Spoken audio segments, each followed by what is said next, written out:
বিসমিল্লাহির রহমানির রহিম। আজকে জুলাই গণ অভ্যুত্থান দিবস 2026 উপলক্ষে বাংলাদেশ পর্যটন কর্পোরেশন কর্তৃক জুলাই যোদ্ধাদের সম্মাননা প্রদান ও আলোচনা অনুষ্ঠানে সম্মানিত সভাপতি মোহাম্মদ শামীমুজ্জামান, চেয়ারম্যান বাংলাদেশ পর্যটন কর্পোরেশন, উপস্থিত মাননীয় প্রতিমন্ত্রী জনাব এম রশিদুজ্জামান বিল্লাহ, উপস্থিত আছে মিনিস্ট্রির সম্মানিত সচিব মিস হামিদ আক্তার, আর উপস্থিত আছে আমার বেবি চকের চেয়ারম্যান।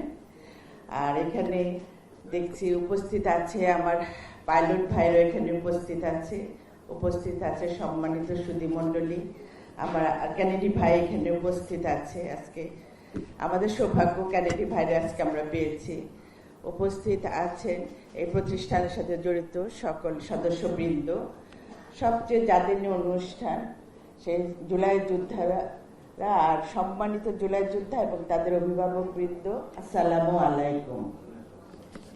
আসলে আজকে এমন একটা সময়, এই সময় আসলে বক্তৃতা দেওয়ার মনে করি যে শুধু বক্তৃতার মধ্যে থেকে গেলে আমাদের কিন্তু যে আমরা সম্মানটা দেখাচ্ছি সেটা যেন বক্তৃতার মধ্যে সীমাবদ্ধ না থাকে।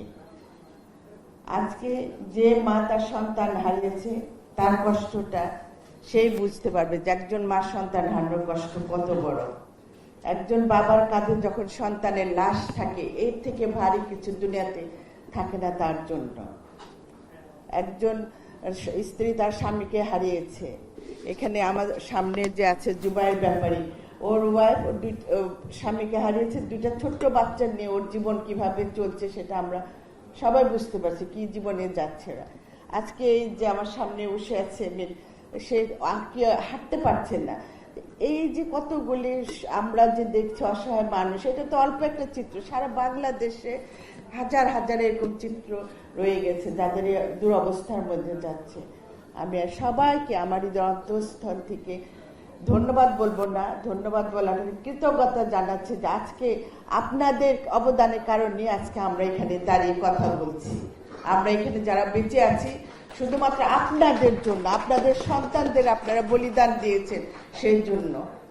আজকে আপনারা এই দেশটাকে দুঃশাসনের হাত থেকে রক্ষা করেছেন, ফ্যাসিস্টের হাত থেকে আপনারা রক্ষা করেছেন। তাই আপনাদের অবদান এই দেশের মানুষ চিরদিন মনে রাখতে হবে। আমরা যদি ভুলে যাই তাহলে কিন্তু আমরা সেই অতীতের ভুলটা আবারও করব। আমাদের ভোলা যাবে না, আমাদের অতীত ইতিহাস নিয়ে শিক্ষা নিতে হবে।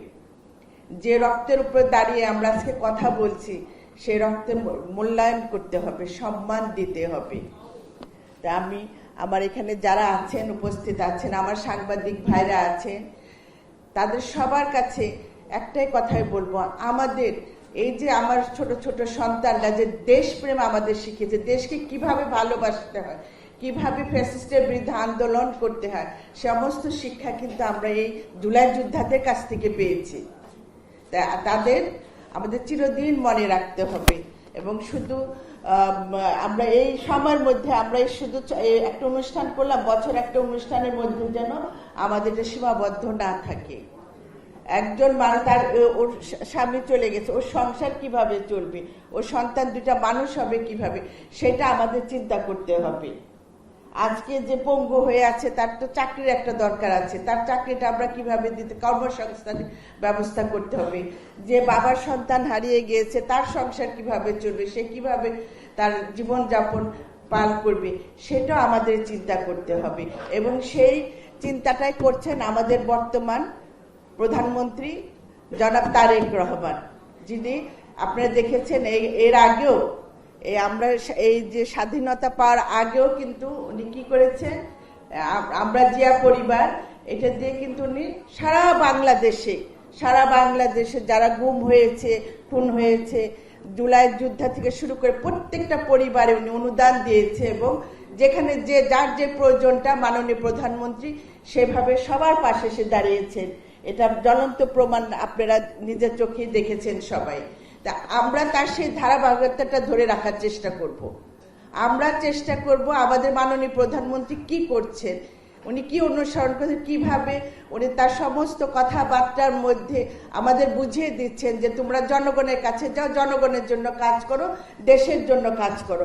এইটাই আমাদের অনুসরণ করতে হবে। আমরা প্রত্যেকে যে যেখানে আছি, যে মন্ত্রণালয়ের দায়িত্ব পেয়েছি, আমাদের সেখান থেকে কাজ করতে হবে, জনগণের জন্য কাজ করতে হবে।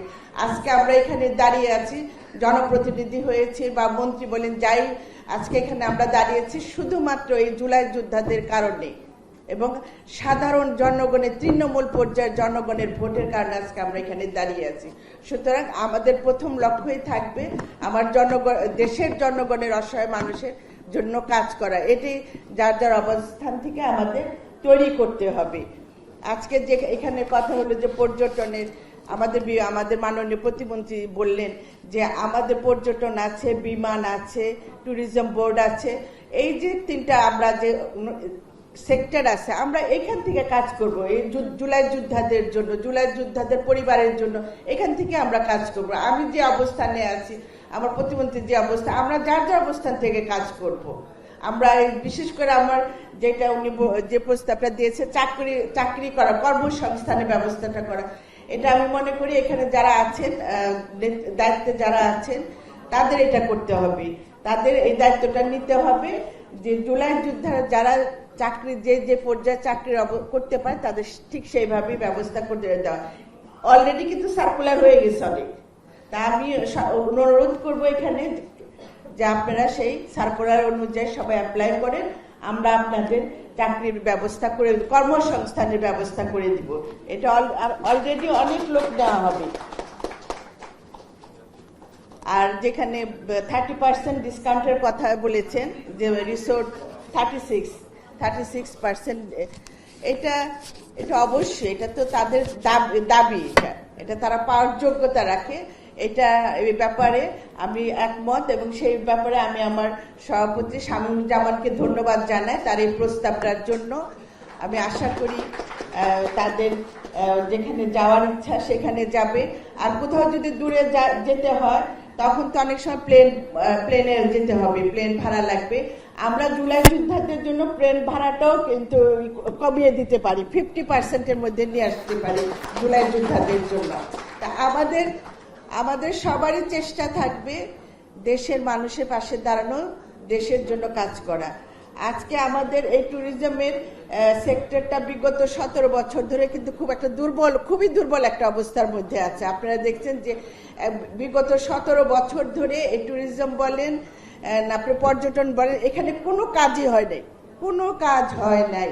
এখন আমরা দায়িত্ব পেয়েছি, আমরা চেষ্টা করব এটাকে যেন একটা ভালো অবস্থানে নেওয়া যায়। কারণ আমাদের মাননীয় প্রধানমন্ত্রী তার ইশতেহারে এই ট্যুরিজমটা নিয়ে একটা দায়িত্ব নিয়ে কাজ করতে বলেছে। উনি চাচ্ছে এই বাংলাদেশের ট্যুরিজমটা যেন একটা ইন্টারন্যাশনাল পর্যায়ে আমরা যেন এটাকে ট্যুরিজম হাব তৈরি করতে পারি।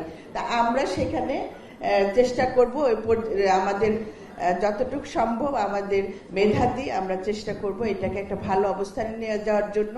আর এই বোর্ডের সাথে, প্রতিষ্ঠানের সাথে যারা জড়িত আছেন, আমি তাদের প্রতি বিনীত অনুরোধ করব, আপনারা আমাদের পাশে এসে দাঁড়ান। আপনাদের আন্তরিকতা, সহযোগিতা লাগবে। একা কেউ কিচ্ছু করতে পারেন, একটা ভালো কাজ করতে গেলে টিম ওয়ার্ক লাগে। সুতরাং আমাদের এই টিম ওয়ার্কে আপনারা সবাই মনে করবেন যে এটা আপনারই একটা প্রতিষ্ঠান, নিজের প্রতিষ্ঠান মনে করে যদি আমরা কাজ করি, ইনশাল্লাহ আমাদের মাননীয় প্রধানমন্ত্রীর যে লক্ষ্যটা আছে সেই লক্ষ্যটাকে আমরা পূরণ করতে পারবো। আর সবাইকে আবারও অনেক অনেক ধন্যবাদ জানাচ্ছি, যে বিশেষ করে যারা বাবা মা যারা আসছেন, আপনাদের তো আমার রিটার্ন দেওয়ার কিচ্ছু নাই, আমি কিচ্ছু রিটার্ন দিতে পারবো না। যা আপনারা হারিয়েছেন সেগুলি আর ফেরত দিতে পারবো না। শুধু এইটুকু বলতে পারবো যে আপনারা যারা আছেন, যারা আপনারা ভালো থাকেন, এইটুকু আমরা করে দিতে পারবো। আর আপনাদের সন্তানদের জন্য দোয়া করব, আল্লাহ যেন ওদের ভেস্ত নসিব করে। ওরা যা করে গেছে আমাদের জন্য, আমরা সারা জীবন যেন সেটা মনে রাখতে পারি। এটাই আমাদের মূল কাজ হবে। কারণ এই দেশ গড়ার জন্য আপনারা যা করেছেন, আমরা যদি সেটা ধরে না রাখতে পারি, আগামীতে বাংলাদেশের মানুষ দেশের প্রতি, দেশপ্রেমের প্রতি আর আস্থা থাকবে না। সেই দেশপ্রেমটাকে আমাদের সবাই ধরে রাখতে হবে। আমরা মাননীয় প্রধানমন্ত্রী তার প্রতিটা কর্মের মধ্যে আপনাদের নিয়ে কিন্তু কাজ করছেন, এই আপনাদের জুলাই যোদ্ধাদের নিয়ে কাজ করে যাচ্ছেন। সেই কাজটা আমরা সবাই মিলে তাকে সাহায্য করব, যেটা যেন আমরা তার সেই স্বপ্নগুলি পূরণ করতে পারি। আমাদের যে আশা আকাঙ্ক্ষা, আপনার সন্তানরা যে বাংলাদেশ দেখার জন্য যুদ্ধ করেছে, আমরা যেন সবাই মিলে সেই বাংলাদেশটা আবার তৈরি করতে পারি জনাব তারেক রহমানের নেতৃত্বে। সবাইকে অনেক অনেক ধন্যবাদ। আবার আপনাদের সাথে দেখা হবে। আপনারা সবাই দোয়া করবেন, আমাদের জুলাই যোদ্ধাদের জন্য দোয়া করবেন, পাশাপাশি আমরা যারা দায়িত্ব আছি আমাদের জন্য দোয়া করবেন। আমরা যেন দেশের জন্য কাজ করতে পারি। আমাদের একটাই লক্ষ্য, দেশ আর জনগণ, এই দুইটা সেক্টরে যেন আমরা কাজ করে দেশের জন্য কিছু অবদান রেখে যেতে পারি। ধন্যবাদ আপনাদের। আল্লাহ হাফেজ। ধন্যবাদ।